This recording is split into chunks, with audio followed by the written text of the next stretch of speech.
was offer stuff, so we need to sit down tomorrow. I thought it was equipment. And I guess y'all changed something out last week, so we need to sit down tomorrow and just keep changing that. You know, especially ain't here. That wasn't me. Well, Yeah, it was in the last Not one. me. We did. Yeah, well, okay, we'll bring you up to date. okay, yeah, Can we put College Street on executive session? yes. Was it Because it was just will he agree to Oh yeah, get yeah, asbestos yeah, done? yeah. That's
right. Good to see you.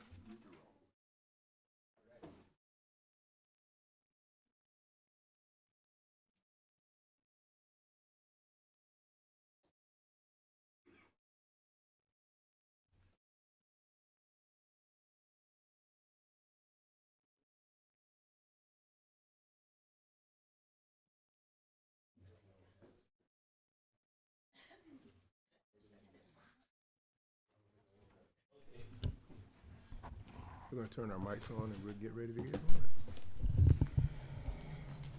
It is 5. The Waycross City Commission Planning is now called to order. At this time, we look to our mayor for our invocation and our pledge of allegiance. Let us stand.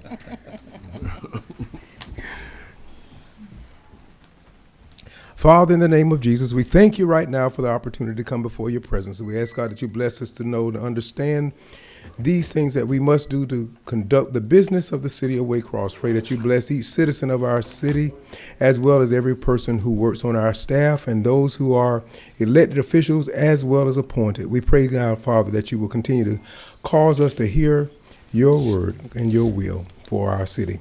We ask that you guide us throughout the remainder of this service and this time together, and help us to do that which is pleasing in your sight. We thank you for your wisdom, your knowledge, and your understanding. It is in Christ's name we pray.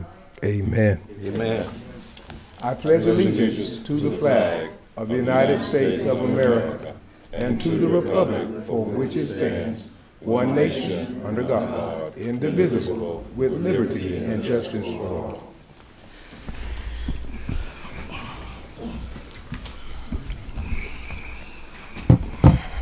Well, we want to thank our mayor for the invocation and pledge of allegiance. And then at this time, we will look to our city clerk to call for our guests.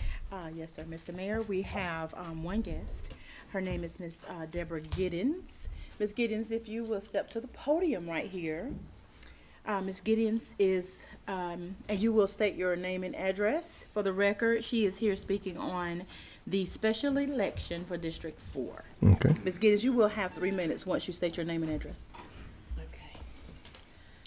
Good afternoon. I'm Deborah Giddens. I live at 4985 Douglas Highway, Millwood, Georgia. Thank you for the opportunity to speak today. It is very, very disappointing to me, the action of the Waycross City Commissioners when you did not schedule a special election for the seat in District 4, which is now vacant due to the death of Commissioner Diane Hopkins. Commissioner Hopkins was a friend of mine for a long time. In fact, I first met her when she was my student in Business and Office Technology at Waycross Weir Tech. This special election could have easily been scheduled for June 17th.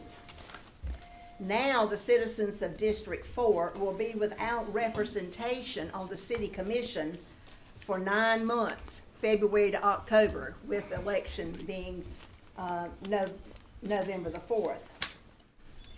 In the June 17th election, all of Ware County and the state of Georgia will be voting, and they'll be voting in a municipal general and special election for public service commissioner. Since there were recently major problems with the citizens in Districts 1 and 5 having timely and proper representation on the Waycross City Commission, you could have gotten this right this time by having a special election for District 4 on June 17th. How unfortunate that you, the commission, are denying District 4 citizens proper and rightful representation on the Waycross City Commission. Maybe there'd be some remote possibility that you could reconsider that action that you have just taken in the recent meeting. Thank you. Thank you. Madam Clerk? That is the only guest. Okay, very good. At this time, we will look to our city manager for our travel training schedule and requests and the remainder of our meeting. Thank you, Mr. Mayor. At this time, we have no travel training schedule requests. Although this will be updated at the next meeting, something did come up. It just didn't make the meeting this time. We'll go ahead and move into the planning information session, and we'll start with the bids by the procurement officer, Ms. Jackson. Good afternoon, Mr. Mayor and Commissioners. Ms. Jackson. Good evening. Purchasing has one item before you this evening. It is for, excuse me, the 2025, Waycross 2005 surplus firefighter turnout gear. There was approximately 139 pieces of turnout gear that the fire department is asking to surplus according to NFPA standards. These turnout gear is either expired or is no longer qualifies to be used for firefighters' protection, and we're asking that these items be surplus so that we can sell it on Gov Deals. Very good. Commission, you have heard the request of our procurement director. If you would, she needs a consensus, so I'm going to go to each district by number. District 1, Yes, sir. District 2, Yes, sir. and District 5. Yes, sir. We have 3 consenting, and so that gives us opportunity to do that. So thank you, Ms. Jackson. Thank you.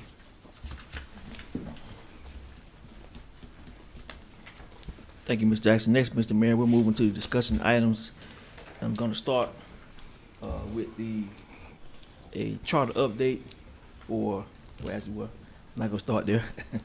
I'm going to start with the vision and the mission, as always. Yes, sir. For our residents that might be new to watching this meeting, once again, this is the vision and the mission of the city.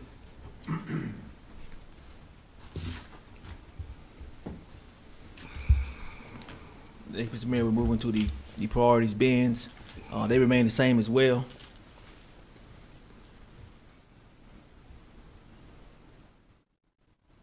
Next, Mr. Mayor, within those bins, these are the additional priorities broken down. I did add revenue increases is a new priority. It's on infrastructure, but it covers all 4 areas. As we've been mentioning, now we've got to figure out a way forward on that. And I'll hit that more in detail as we go along doing the slides. And I'll kind of leave it up for everybody to look. For those who are just starting to watch the meetings, these are the priorities. And while they're reviewing the priorities, Mr. Mayor, I did do our appraisal with our directors, and we might be changing some of these based off of current situations, and we'll bring that to the April retreat for the commission's consideration. And in case y'all, looking back, I know 2 of the commissioners were not there when we created these. So I would like to give them opportunity to maybe change these or update these if need be. This is the city plan, it has not changed. Once again, we are midterm, or the yellow arrow for those watching in the audience online. That means year 2 to 4. Those are the direction we're headed in. I'll read some of them. Of course, implement updated programs, policies, ordinances,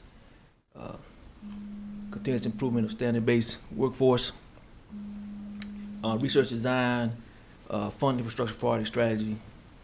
That's a big one for us right now. We're really trying to get a better hold of that. And of course, the long-term financial strategy, which we'll go into detail during the budget hearings this year. And then just maintain quality delivery services. Any questions at this time, Mr. Mayor? Not from me. Now, the Okay. commission may have questions, and I'll let them ask any questions they may have. District 1, 2? Yeah. No. Okay. Yes, sir. None at this All time. right. And we'll go ahead and move into the agenda items. First item, Mr. Mayor, is a charter update. We did try to pass this. This will be my 3rd attempt to bring this to the commission body. And also, there was a misprint in the news media, and I felt like we had to kind of cover this again Yes. to keep everybody updated. And I'll get with the newspaper to change that because it's important. That's as far as information flow. So this update is just to update the charter to provide options in the event of unexpected vacancies and absences. So I kind of go over some history with the commission during my 2 years here and kind of talk why this charter change is important. The city attorney did change a few things to the resolution. Like I said, Mr. Mayor, if you were to unfortunately no longer be able to be the mayor, we have different action we have to take versus the rest of the commission body. But I think that's reflected in the resolution. So just to give some history, this is only from my time here, 2023 to now, so March to March. I don't want to paint it's not painting the total picture. Some of the, I'll cover a little bit. Some of these districts' attendances are bilateral. Like District 1, Commissioner Davis, that's majority of his time is in there, where Commissioner Roberts has been 100% attendance, if that makes sense. All right. And then some of these did have excused absences in many cases. And I can go over what excused absences, or you can, Mayor, at the end of this. So during my 10 years, we've had 10 meetings missed due to lack of quorum. And those were those times when we had a vacancy created through the death of Commissioner Davis, and then through litigation because of Commissioner Nelson's situation back then. These are the percentages per district over the 2 years I've been here. District 1, 80%, 86%. District 2, 87%. District 3, 90%. District 4, 61%. District 5, 100%. And once again, that's a combination of then Commissioner Strickland and now Commissioner Nelson, as far as attendance. And then the mayor's 97%. Like I said, there's a small portion of these that was excused due to sickness or further identified engagements, previous identified engagements. So I want to start there with the premise there. So, and as I said earlier, we had 2 commission seats that were vacated due to death over this 2-year time span, and one seat vacated temporarily due to litigation. And what we have been trying to do is pass this resolution, like most other cities have, that gives the commission the ability to put somebody in temporarily until they can get it to a vote. Any questions so far, Mr. Mayor, before I continue? I don't have a question, but I do have a comment. Yes, Mr. Mayor. And I recall us having had these conversations multiple times. And when we brought this before the commission January the 7th, we had the opportunity to vote. Correct. And this could have gone to the General Assembly. Correct. But according to what I understand is that though we had a majority vote, which was 3, it did not go to General Assembly because you had to have all 5 to be in agreement. Correct. So having not had all 5, it didn't even make it to the General Assembly. Correct. Understood. And that was the misprint in the paper, and I'm gonna correct that, and then on Facebook, so we'll correct that to make sure that our citizens understand. Though we did vote on that, it did not go past here, as far as this commission body. And like I said, I'll kind of touch on what this resolution is doing. If you can't pass tonight because everybody's not here, but hopefully maybe the commission will show up tomorrow, so we'll kind of still keep on the agenda if it's the commission's willing to. So the resolution presented would give the commissions to pick a candidate temporarily for that district, but that candidate will have to then go and get a list of 10% of the registered voters in that district, so it wouldn't be like we was picking our own person. And it specifically says registered voters, not just voters. I mean, just anybody has to register the year prior, and that candidate will have to get a petition, whatever 10% is. So if we had 200 people that voted, then those 200 people need to sign that petition saying they will back this person to temporary fill that position. It might not be as a big deal now, but over the last 2 years, we really need to have that in place based on what's going on. So gonna put that through one more time because other cities have this in their charter right now to kind of protect them from certain situations. So I'm gonna go, let me go back. So with that being said, I would like to address some of the comments off of the commission's decision to move the election to a later date. And I can speak from that. From what I know, I was speaking on District 1 first when we had the same situation. The positive behind that we did have coverage. So the notion that nobody has coverage, you can look here at the percentages. You can read there, but we continue to cover those districts or that district until their commissioner got there, which we'll continue to do now. And to those watching, again, the app will pretty much solve 85% of your problems. Just hit it, weekend or weekday, night or morning, and it'll pretty much resolve a lot of that stuff. And myself, I am open. I'm receiving phone calls even now about issues. So the same thing with District 1 is the same concept with District 4. So there's, I stand by that. We don't really care. The city, I know the commission doesn't really care. Everybody's the same to me, and that's been a part of, if you go back to the arrow chart, transparency and commitment to everyone. So that's there. Second piece, and like District 1, initially we only had, I think, one person thinking about running for District 1, and of course we want to give everybody opportunity to really consider, because this is a hard job, and I get a commission grace. We have a lot of tough challenges to do. It's a very difficult job. You want the right person to get there. So eventually we had 3 candidates that ended up running for District 1. Right now we have 5 for District 4. And I'm thankful to the commission to kind of see down the road they want to give everybody a chance to kind of really consider what they was going to do. This also gives that district, a good mix of people to represent them when the time comes. They have time now to promote what they want to do, what they're going to do, their vision, their strategy. There are a lot of things in District 4 that need to be done a little differently, just based off my assessment. So I think the timing behind this, although might be not appreciated by some of the citizens, I'm glad that those 5 citizens have, if they stay in this thing, right now those 5 have decided they would like to represent District 4. And we'll go ahead as much as we can to start listening to them as far as addressing some of those needs of the district. And I'll pause if you have any questions on that slide, Mr. Mayor. Just a question from me, and I know the commissioner, I'm open the floor for them. The idea that District 4 will have 5 people running for that particular seat, what were the requirements for them to even get started doing some of their campaigning at this point? Or are they able to do anything at this point? And I can look to our city's attorney if you want me to. I think you can answer that, Mr. Attorney. It's never too early to let the public know that you intend to offer yourself as a candidate for a commission seat. And so anyone who is interested in doing so can start doing that, but qualifying is not until August. And so that's when it really counts, when we have the qualifying period. I think it's the third week in August, when they will have to actually declare their candidacy at that point.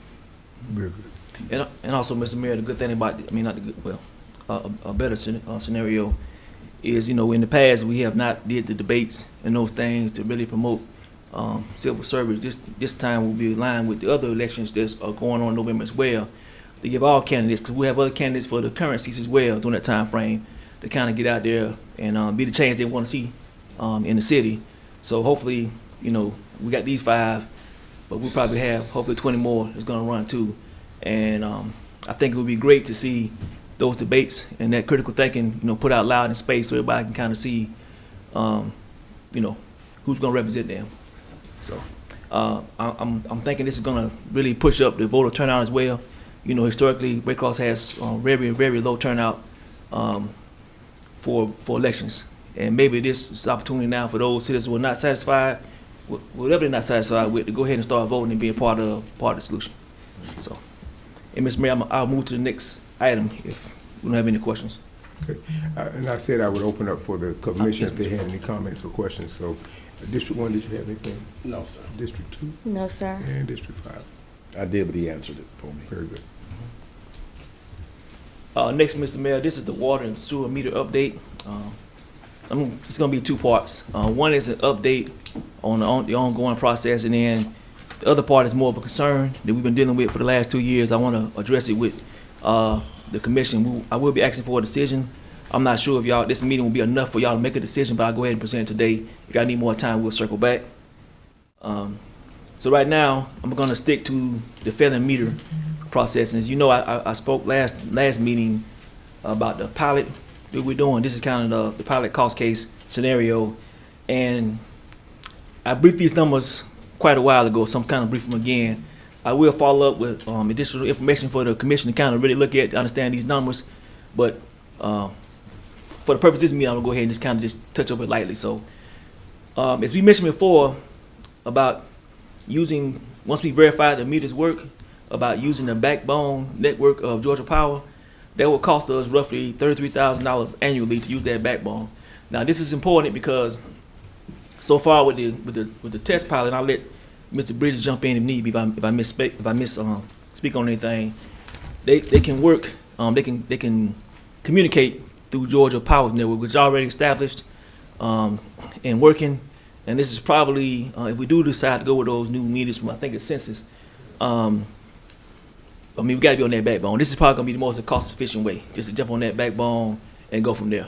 And we can work with Georgia Power on this cost multiple ways. I don't see it impacting us because once the meters start working, they will provide the correct revenue, and so that money will be there. So that's just us, getting the meters fixed. It's not. This cost doesn't show all the new meters we got to buy. It's just showing the annual cost of the meters once they're working on that network. That next cost, $168,000, that would be if Waycross was to build its own network. That would be meters, backbone, everything included. This price actually went up since I just put these slides together today. I got to get back and kind of look at it again because of inflation. It's probably more near $180,000-$200,000 now. The next cost is $350K, and that's to build a total platform, and this is like kind of bells and whistles with the smart points. I'm not an expert on smart points, so it's another form of data transmission. But I was informed today this cost is, I think, around now $500,000 if I'm not mistaken. So it has jumped over the last year as well. Of course, we never was going to go down that road because it was just too expensive. Might be something long term to look at because this probably would be the ultimate solution. And fix everything, but we recognize right now we don't have the cost. And then that $94,000, that was an initial quote if we got their meters, and that would be the installation cost. I think now we're working with ESG to do if the commission decides to take to follow the pilot recommendations and take those meters, I think we're gonna have ESG do it for us. That might be a cost save. But if not, it would be that $94,000 for installation, and then that $33,000 annual. But so far, the pilot has worked great. It's really, you know, I'm excited because it's been a thorn on my side since I've been here, and constantly talking about failed meters and bills and stuff like that. So I think this cost, regardless of what it ends up being, is just gonna, you know, make things a lot better. That's all I can say at that level. So I'm presenting to you today because I want you to kind of be aware that when we come back, once the pilot is complete, I'm gonna come back with the actual the numbers with inflation in time. So they will be probably a little bit more, and then we'll then be requesting what decision the commission wants to go on.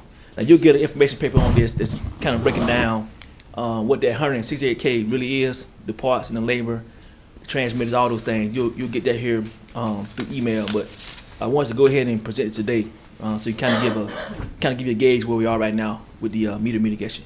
And I'll stop there. I know I said a lot on this. Is there any questions, Mr. Mayor? Okay. I don't have a question, but I'll look to the commissions. District 1, did you have a question? No, sir. District 2 No, sir. and District 5. Yes, sir, Mr. Mayor. So option A is the annual cost, it would be to us, We will pay Georgia Power. pay Georgia Power. Yes. To piggyback off of their, Off their there. network. Yeah.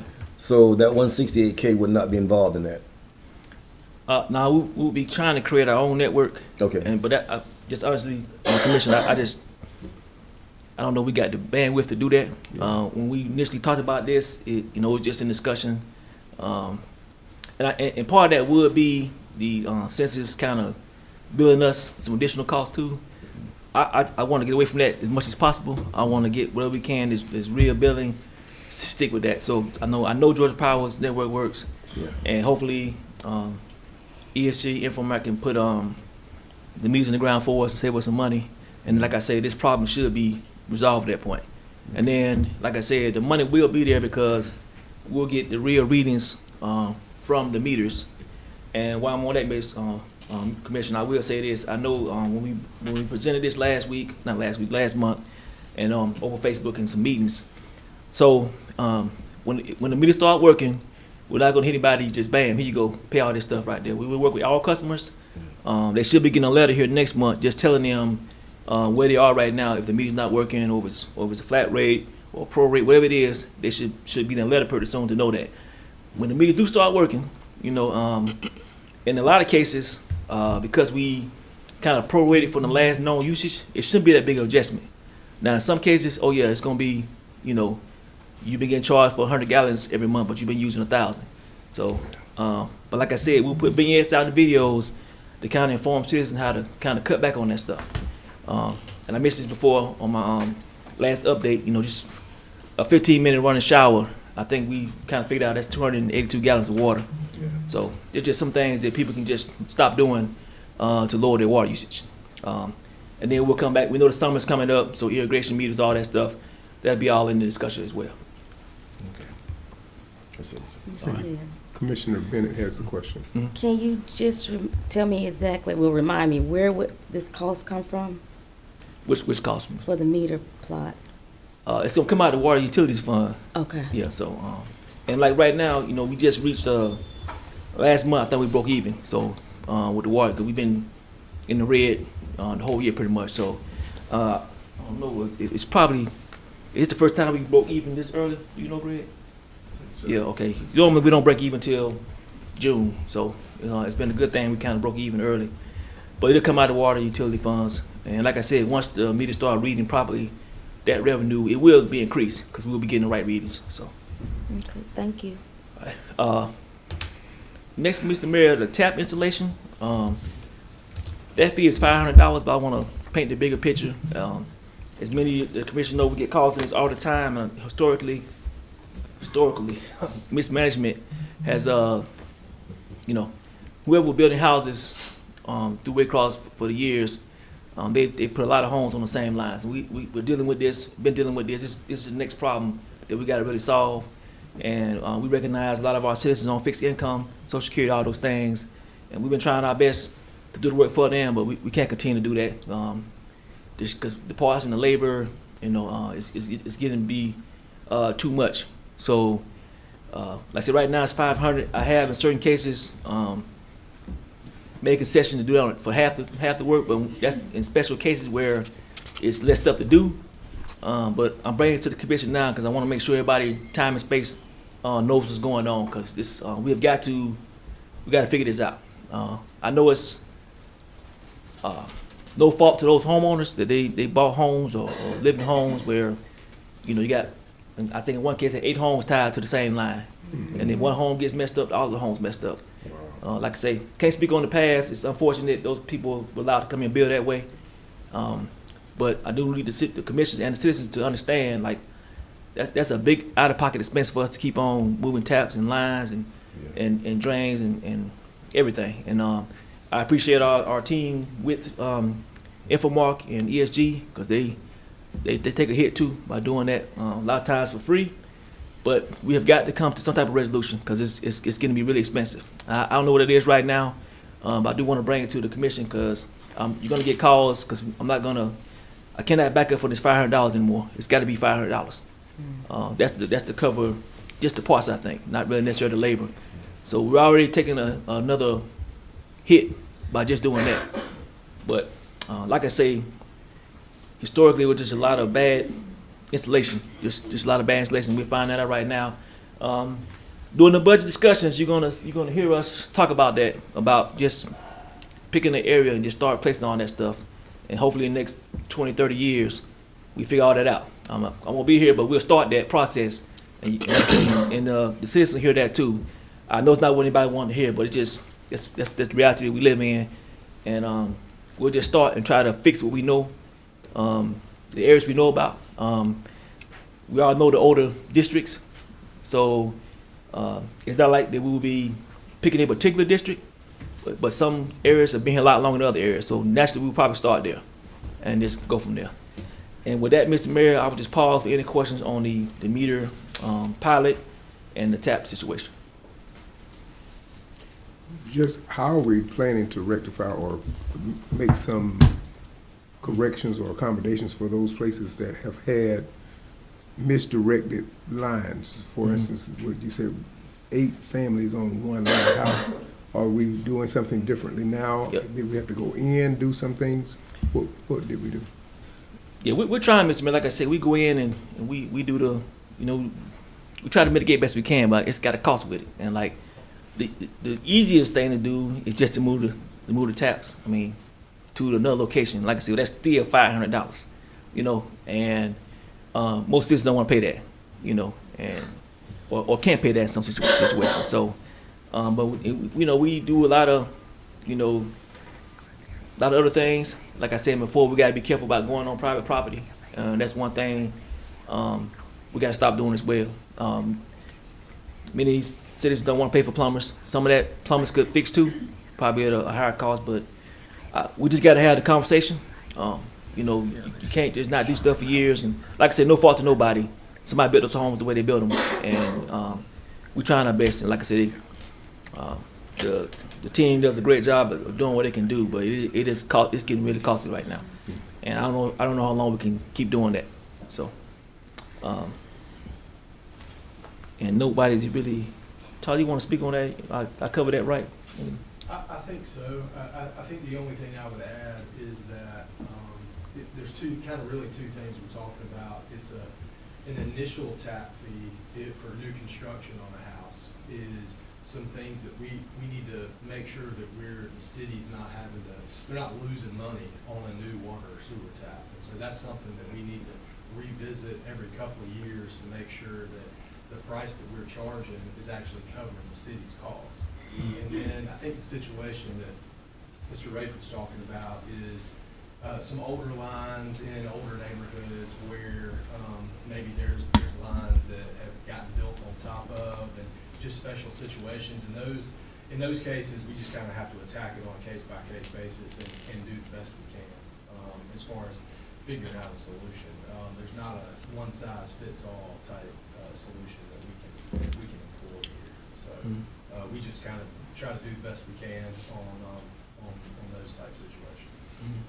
I didn't ask Mr. Lake because he has not yet got hit in the head with all this, but it's coming. So probably next meeting he can speak on it as well as he gets out there and tries to. And he's doing a great job getting out there in front of me and other, in trying to rectify these issues.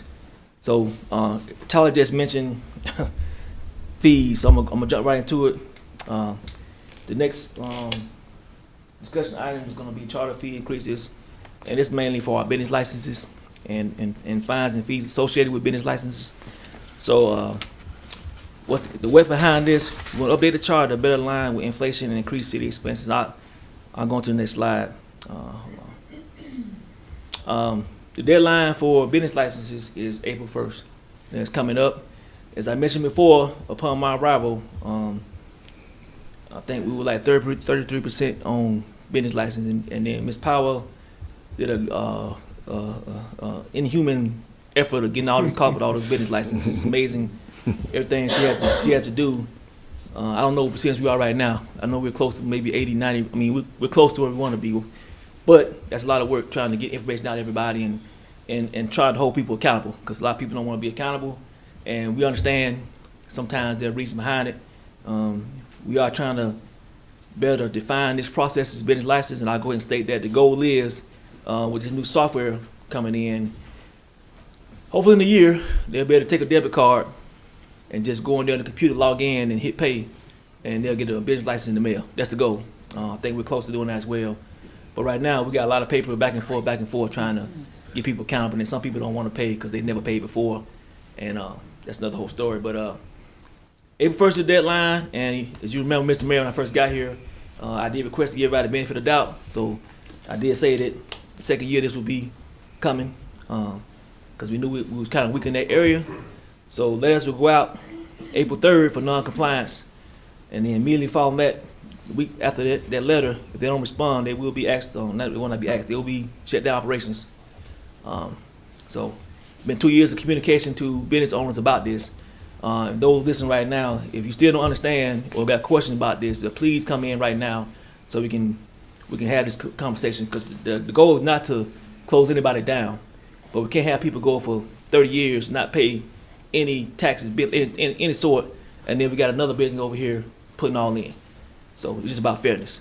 So also with that, with the business license, alcohol license, all those things, I'm gonna go to the next slide. I know if people are looking at where it says increases on all associated fees, and you might can't see this right now, Mr. Mayor, but if you look at the those that can see it, is watching right now, and we'll come back and make sure we make this bigger for everybody. But Waycross again has historically not adjusted into fees. And what Ms. Power's team has done is kind of went back and looked at other cities of same scale, size, and scope. Some cities are much smaller than us, and they got higher fees. And we are the lowest fees pretty much in Southeast Georgia when it comes to business license, alcohol license, things of that nature. So and this is an area again that if everybody wants super low taxes and all those things, then they gotta understand that means you have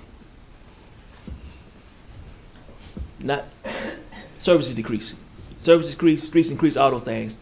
They're connected. You can't have one and not have the other. So, like I say, we're historically low compared to everybody else.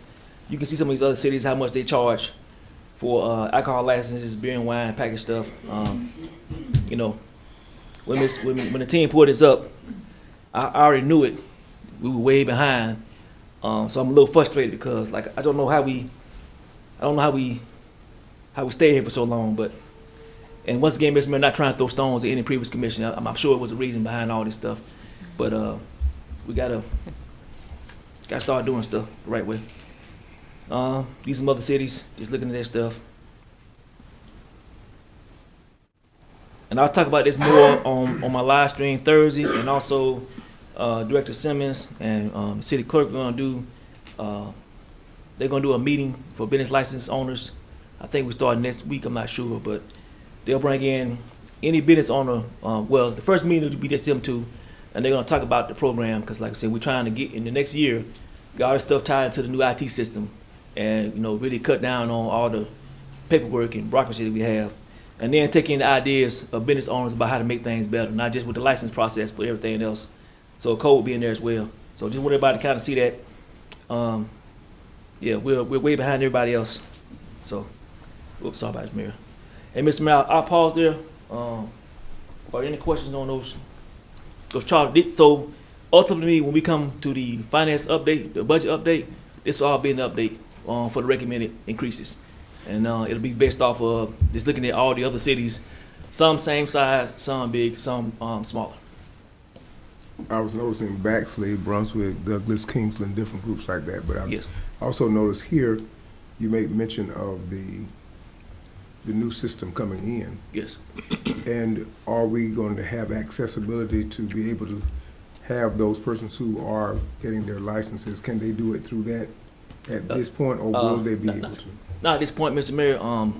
And I'm gonna have Director Simmons do an update at the next meeting on the software. Him and Mr. Smith will do a tag team briefing. We will have a lot of capabilities. I'm not sure when that will pop in there, but it is scheduled to get in there. And we still got to fine tune, because it still got to be paperwork, what to get rid of, how to work better with the other entities that determine business license, health department, all those things, because we're disconnected right now. That's the other problem.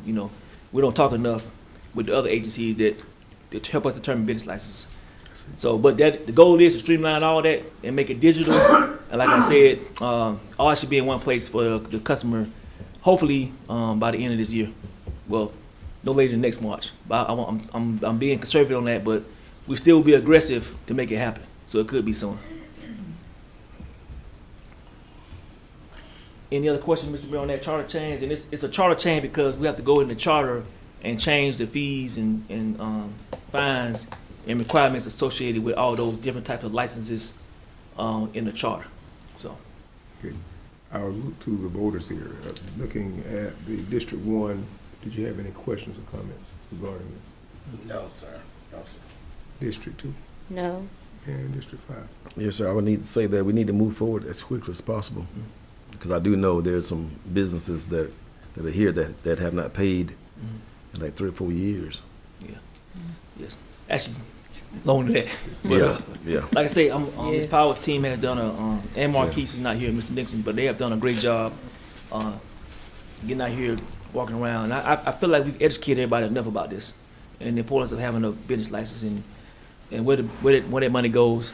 Like I say, it's not like there's a lot coming in to do anything else with, but it is important, And there's some legality behind it as well to protect citizens, when they come to establishments. So, yeah, if anybody, again, if those watching right now, if you have questions, please contact the city clerk immediately. If you think for whatever reason you don't have to pay, I know there was some discussion about some people grandfather. None of that's true. Nobody's exempt from paying for it. If you got a business, you got to pay a business You got to pay. license. Yeah, So that's correct. yeah, but any other question on that, Mr. Mayor? Sometimes the words that come forth, they're interesting. Grandfathered in to not being able to pay, is that Yeah. what? I think it was some handshake deal many years ago. Back in the day. Yeah, and in them situations, Mr. Mayor, I A did talk. gentleman's agreement, I Yeah, guess. I did talk to the business owners, explain to them I could not honor that any longer. They got to understand. Once again, we got a lot of business owners who've been paying on time. Through all the frustration, they've been on time. They've been doing the right thing. So everybody should kind of follow in suit with that. Those who have not been on time or paid. Any other question on that, Mr. Mayor? No, sir, thank you. Okay, next, Mr. Mayor, we're gonna move into the code lease laws, and I wanted Chief Police to be here, but he has a different engagement. And right now, I just want to inform citizens of the procedures and address these concerns that we have right now, and because it's gonna be a reaction to all this here next week. So we've had a huge uptake in dog and cat bites, and these are not stray animals. These are people that allow their pets to run outside unattended without following our leash laws. I didn't want to put the whole leash ordinance on here. You can find it in our code book and the charter if you want to reference it. Anybody wants to reference that. It discusses what a leash is, what a leash is not. It discusses what containment is and what containment is not. If your front yard does not have a fence, does not mean the animal is contained. And I'm bringing this up now. As you know, the parks start tomorrow. Start the construction, pre-construction, And, you know, by the summer, we're gonna have a lot of kids out here running around. And, you know, I understand somebody's gonna say, well, what about the strays? I got that. But right now I'm talking about the other pets that live in homes. Many of our apartment complexes, you're not supposed to have animals, and they got animals, and they let them run out, you know, unattended. And like I said, it's this is the most I've had in my 2 years. I can, you know, that we've been tracking this, and we really need citizens' help on this. I know everybody thinks their animal or their pet is not vicious, but you know, even the small dogs do bite, and the cats. We keep forgetting the cats. They probably the worst right now. Well, I'm just being honest with you. And I'm not trying to, because we allow cats to walk around. We understand. Although if you look in the leash law, cats supposed to have a leash as well. And yeah, so but I gotta say this: it's pulling the police away from their real work too. Yes. So they have to come. They have to come each and every time that we have identified a dog bite, do a report. There's a lot behind this. You know, if owners would just keep the dog on a leash, you know, when we're fighting for every penny and every hour, especially police and the fire department to some degree, can't just keep it forward because you won't let your dog run around. You know, that includes the parks as well. So we have dog trails. I need to say this. Our code is not going to speak how dog runs, what we want to call it, works. But even then, you're supposed to have a leash on your pet. You can't let the dog just run in there with other dogs. You know, it is not the city's responsibility to come over there and break up animal fights in those areas. You know, and we getting calls every day now about that. So I bring it to the commission, but I mainly want to bring it to the citizens. We gotta get some help on this. We all gotta do better. So I think somebody made a comment, Mr. Mayor, but just they can't make comments right now. So, but I will address the comment after the meeting. Understood. Okay. So don't leave, ma'am. After the meeting, we can talk. Any questions on this, Mr. Mayor? I don't have one, but I'm sure the citizen does, and they will talk to you after the meeting. Okay. Yeah. And once again, this is a business case. I had to say it that way. We don't have the money to be doing this. You know, when people can simply put the animals on a leash. Mr. Mayor. Let me go back. Commissioner Bennett wants to speak. Okay, so if they have a dog house and they have the dog tied to the tree and the dog is able to get water, food, and go into the dog house, would that be a problem? You must have a fence. Okay. Yeah, I'm or a just structure. asking so everybody can hear Yeah, it. or a structure in something. And really, if you're looking at what it says about what a leash is, a rope is not a leash. I gotta say that. Okay. A piece of wire is not a leash. A belt is not a leash. Correct. That metal thing that long, I don't know what it is. That's not a leash. You know, and it's dangerous for the animal as well. That's probably why a lot of animals are aggressive. And I'm not a dog expert. That's probably why they're so aggressive with the way they're being treated on their leashes. So ideally, citizens, you want to have a fence.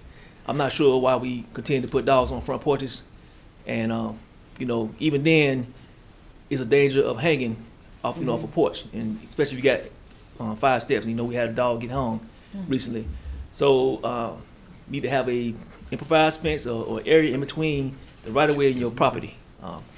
It's all in the code. I didn't want to. It's long and it jumps around a little bit. But at the end of the day, we're just asking everybody to do the right thing. Yes, Commissioner. Well, one more thing. Most people or some people have an in-ground electrical cable. That way, if the dog try to get out the yard, it'll do like a little electrical shock to him. It won't hurt him. So some people have that. Yeah, I got. You know what? Great point. I didn't know.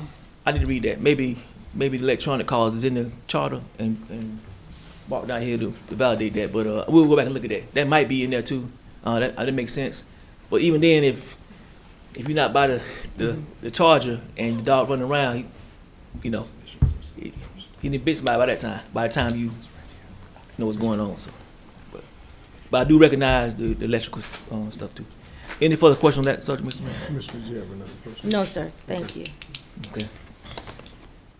Next, Mr. Mayor, about 2 months ago, I did present the grant writer to the commission body, and it did drop off. So I'm presenting it again, but really because of just an update, I want to ask for guidance on the next course of action. of course, we know we need more access to funding. I think we recognize that. So far, we get most of our grants from GMA, Southern Region Commission, our engineer firm, and then the police and the fire separate programs tied to GNA, and then federal state programs, they get grants as well. But in all these situations, we are in competition with other cities and counties for the most part. And so far, this is kind of, it's scripted, but it's the 10 grants in the past 2 years. I'm talking about new grants, not necessarily the revolving grants that we get, CBDG, all those things. This is new grants. So this has not met my goal yet. Getting 25, 30, 35 grants a year. We are looking at trying to figure out the salary for a grant person. But what I'm going to ask tonight for the commission, can I go ahead and I know this is can I ask that about negotiations? Can we ask that in the meeting without really? I guess we could. Yeah, you can. Yeah, that firm, I want to go ahead and negotiate the contract, and I would like to start that today, and then I'll come back to the commission tomorrow. I mean, I can start tonight, and we'll come back in executive session tomorrow and discuss the terms, if we could. I've been sitting down, analyzing this. Like GMA is a great partner, Southern Region great partner, engineer firm a great partner, but we just can't keep up with the grants that we keep missing out on. And I do feel like y'all got the presentation. If they're gonna pay the salary out of those grants, it's value added. I just gotta see the nature of the whole contract. Well, if you want a show of hands of the consent to go forward tonight, I can do that now. The commission, if you're in agreement, if you raise your right hand, not that you're gonna do I'm not doing a oath or anything, but just if you're in agreement with him going further tonight, you can just raise your right hand to agree. Okay, we have all three consent for our clerk's purposes. We might have to have that in the minutes. Okay, thank you, Mr. So Mayor. districts 1, 2, and 5 have agreed to go forward with the grant writer negotiations. Next, Mr. Mayor, we have the ethics update, and I'm gonna say a few things, then we'll turn it over to the city attorney. And this is based off the current case.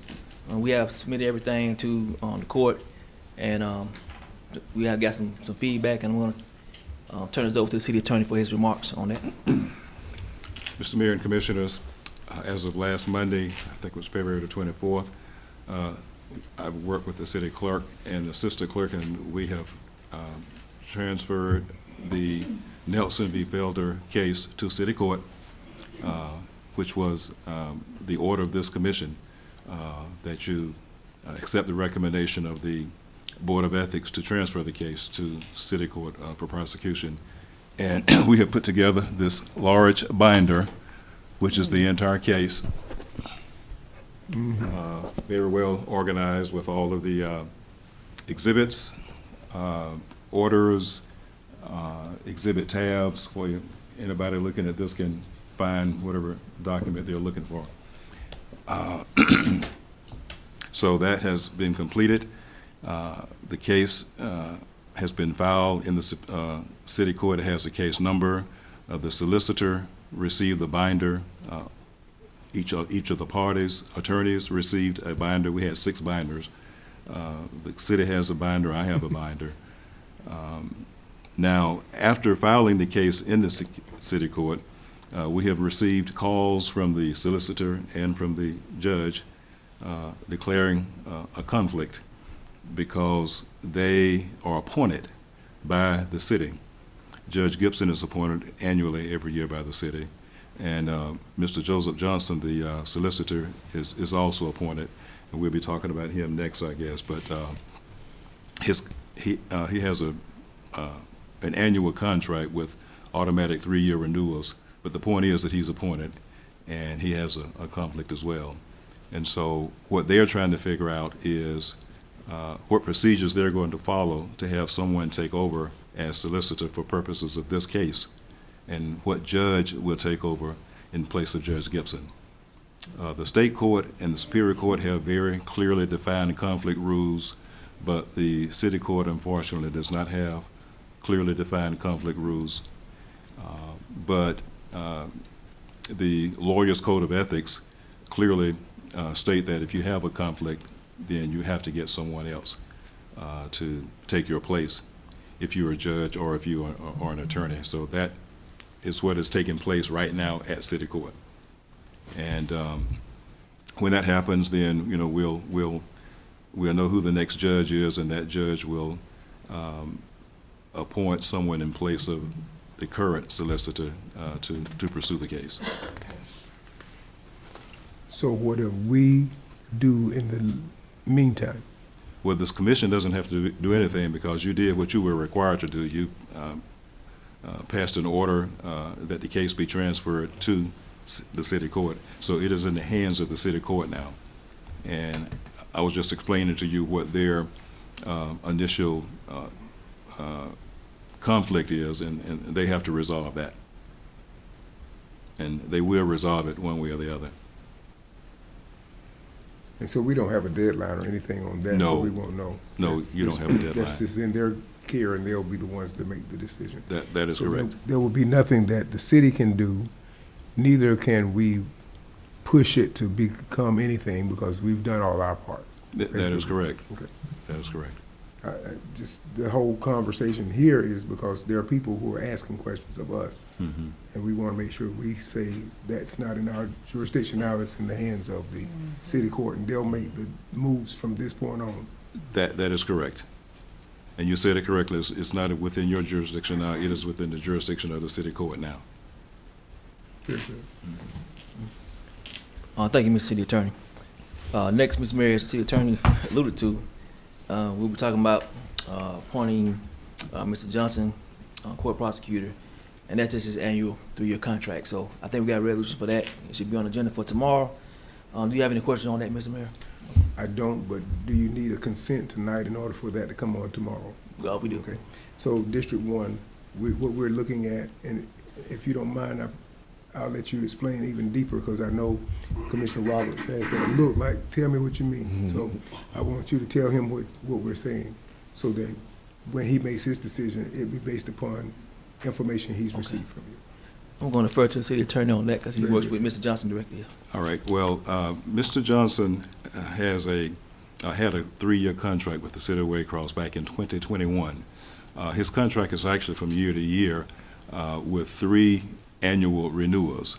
So it ran from January of 2021 until December 31st, 2021, and then it renewed automatically for 3 years and expired December 31st, 2024. And as a result of transferring this case over there and reviewing his contract, we discovered that his contract had expired. Now, his appointment has not expired, but his contract has expired.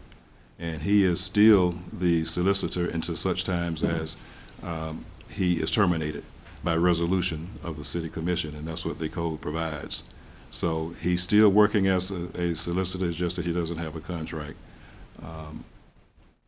because it expired December 31st.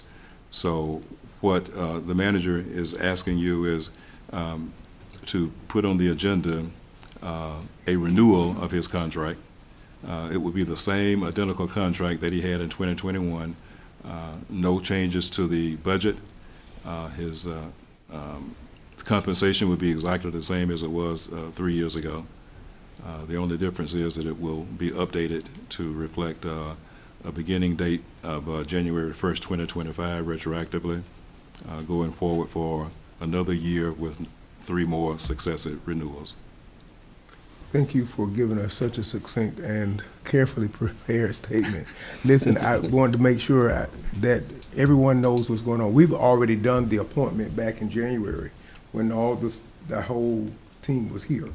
So all 5 of us agreed when we did the list of persons, including Judge Gibson and I believe the solicitor.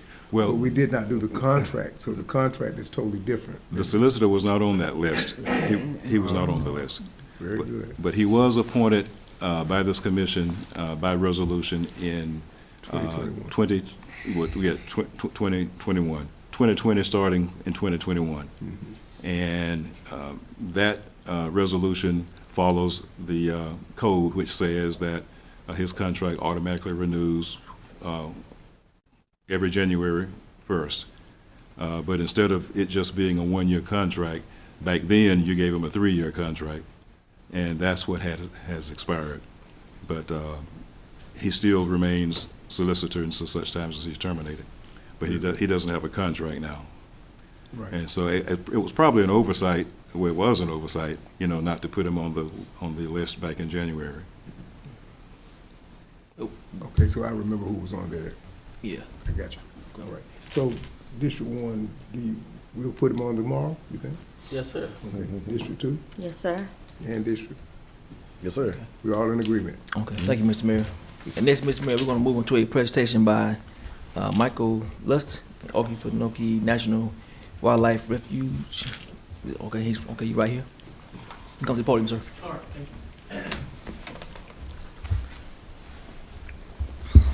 Good evening, Mr. Mayor, City Council members. For those of you who don't know me, my name is Michael Lusk, and I manage the Okefenokee National Wildlife Refuge. And I just asked for a few minutes of your time tonight to let you know what's going on with our bid to become the United States' next World Heritage Site. And even though the designation is for the National Wildlife Refuge, that of course lies in Ware, Clinch, and Charlton County, it wouldn't have been possible. We couldn't have done this without the Okefenokee Swamp Park, Dr. William Clark and Kim Bednarik, and their incredible help and partnership. But I wanted to let you know, and I'm going to leave a copy of this with the city manager. This is our nomination document. As you can see, it's like a coffee book, and it's had some of the cooperation we've had in producing it. We've had the world's leading expert on peatlands from a university in Germany. We've had a professor in biodiversity from the University of Florida, recognized as the leading expert in the southeastern United States, who helped write this. So it's a real weighty document, if you will. And where it is now, just to let everybody know what's going on, this document has been forwarded to the United Nations through our State Department, and they have looked it over, and now the next step is for it to be evaluated by a group of experts. We're supposed to have a visit by 1 or 2 experts probably sometime in the next month or two, just to make sure that the claims we're making in it are real and valid. And then if they accredit it and said, yes, this is valid, then it will go to a full vote within the United Nations, probably sometime in 2026. And that we'll see if we're inscribed as a World Heritage Site or not. But that's in a nutshell. I just wanted to let you know what was happening, and I'm going to leave this with the city manager so that you can look at it, but also wanted to answer any questions you might have as well. Okay. I'll open the floor up for questions. Commission, District 1? No, sir. District 2? No, sir. District 5? Oh, I'm excited. Yeah, me too. Oh, yeah, yes. Thank I you. read about it. Yeah, Yes. good. It sounds like everybody's good. Mm-hmm. All right. Thank you very much. And if any of you do ever have any questions from yourself or constituents, please feel free to reach out to me. Thank you. Thank you. Thank you, sir. Next, Mr. Mayor, we will have Mr. Bridges come up and do an update on the Kettle Creek update. Are you gonna do that, Charlie? Mm-hmm. Yeah. And this is one of our lift stations that need repair, emergency repair, Mr. Mayor. Good evening, Commissioners. Good evening. Good evening. Thank y'all for having me again tonight. I'm going to stand in for Mr. Robert, and this is actually one that he's been working on, but our Kettle Creek lift station is out near, out US 1, near the jail and the airport, out that way. One of our larger lift stations, and we had a pump that is 28 years old go out, not in the last, 2 weeks? Does that sound about right, Robert? Something like that. And the pump is now 30 years old. So rather than send it off and have it rebuilt, this thing is served its useful life and it's just time to be replaced. And so we're asking the commission for is it $17,410 to replace? Is that no? Oh, that's to repair it. I'm sorry. I wish. Probably should have had it just come up here. 34? Does that sound more like it? Here we go. $34,786.75 to replace that pump with the exact same pump that's in it now. So hopefully we can get another 30 years out of it. And I'll field any questions. Probably have to defer to Mr. Lake, but I'll do the best I can. Okay. Commissioners, do you have any questions? District 1? District 2? Yes, sir.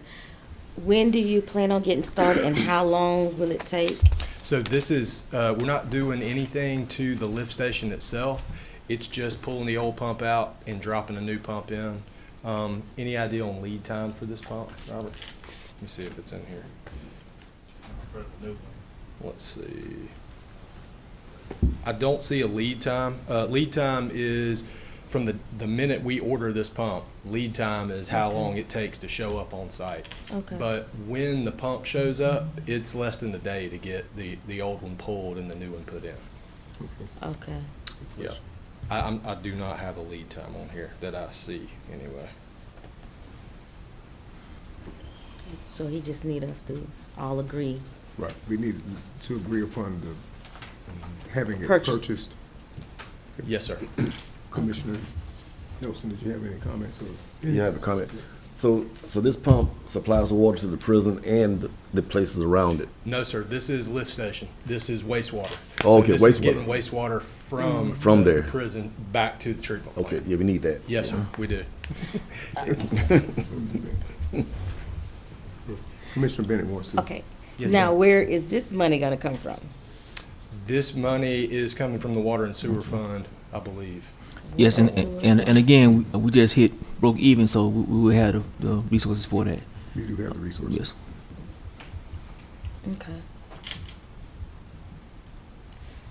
Any further questions? Commissioner Bennett? Oh, no, I'm good. So just for consent, I'll go down the list. District 1, Yes. District 2, Yes, sir. and District 5. Yes, sir. You have what you need. Thank you.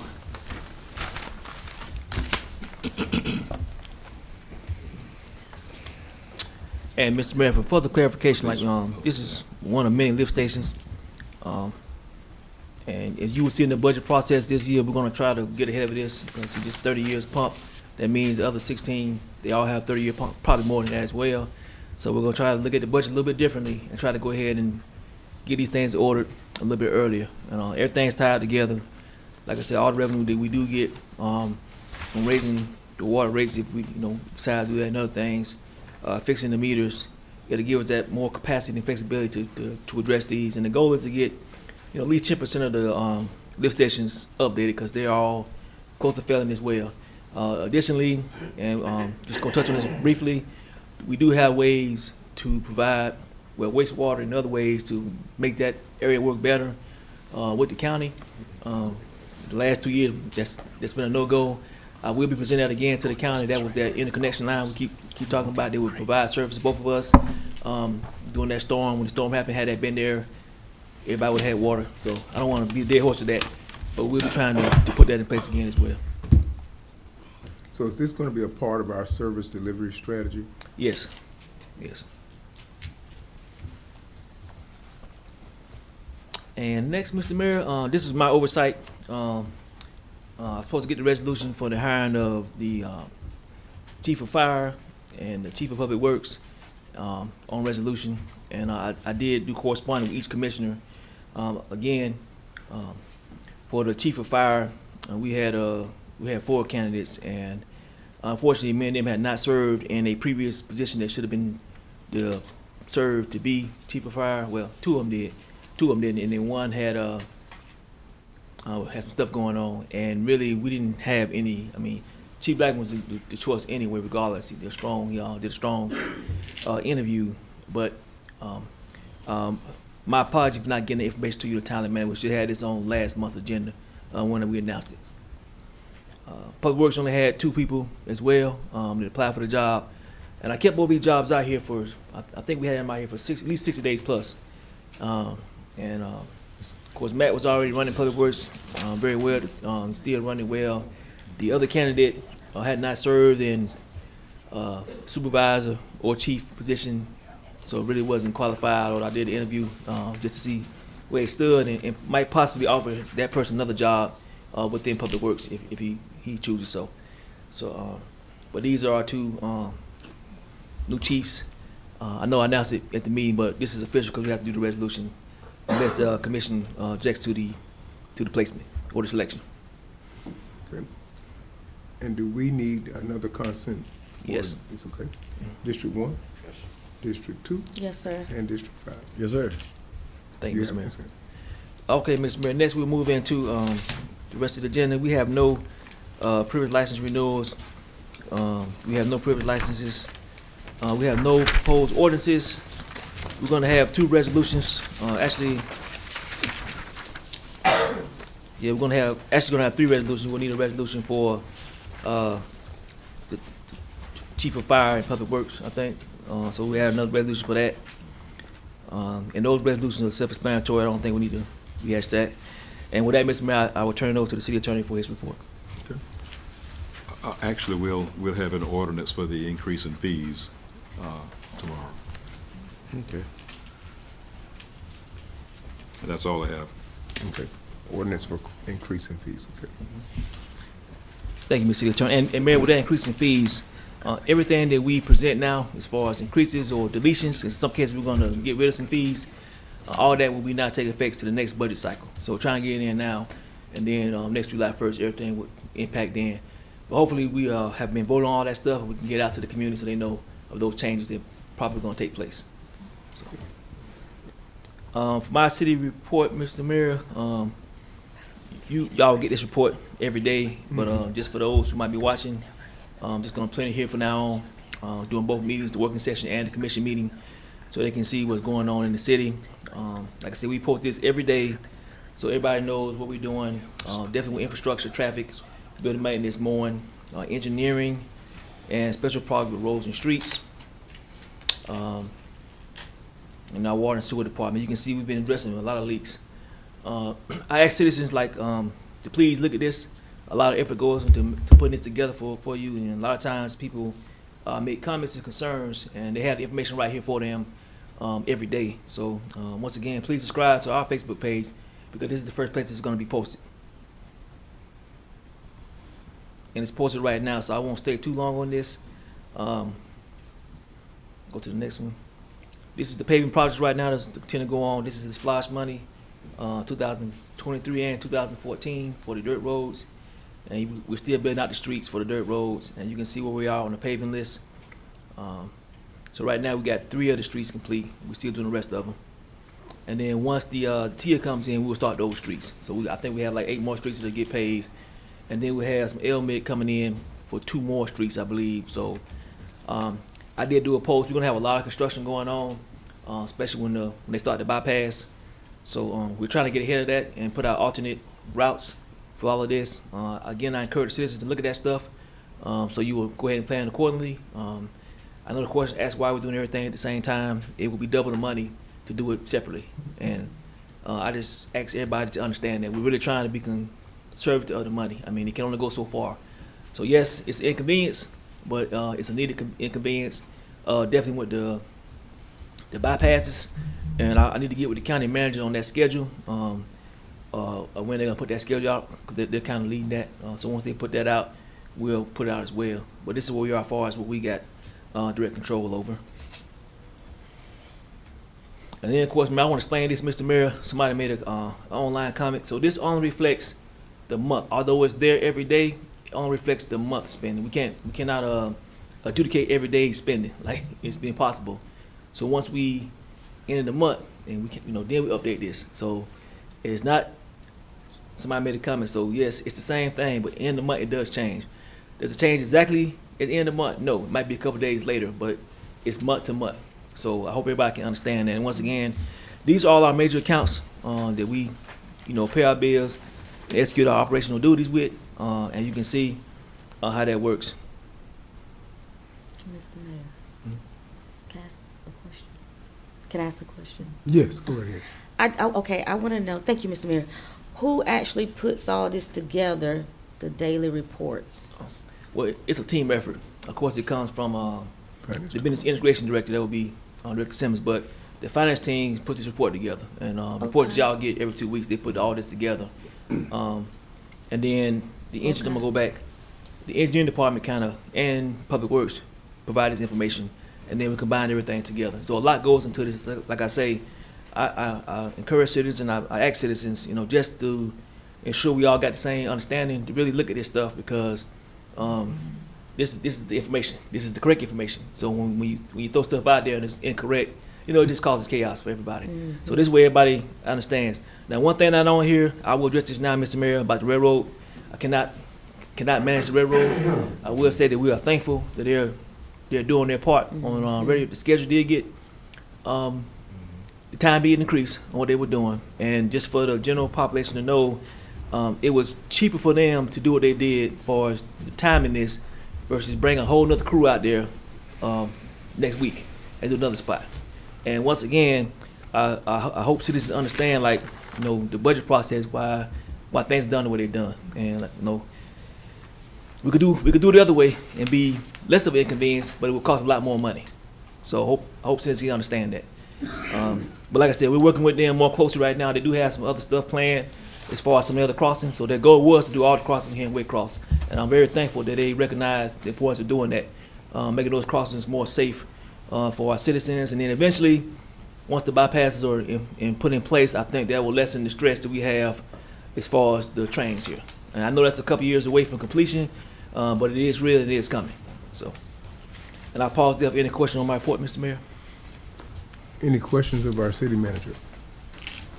Districts 1, 2, No, sir. or 5. No, sir. Okay. Thank you, Mr. Mayor. So, Mr. Mayor, we do have executive session. It will be for property and personnel. Okay. So I'll entertain a motion for going into executive session for property and personnel. So move, Mr. Mayor. We have a motion from Commissioner Nelson. Is there a second? Yes, sir, I second. We have a second from Commissioner Roberts. All in favor, aye. Aye. All opposed, no. Motion carries. We're in executive session. Thank you, everyone, for coming.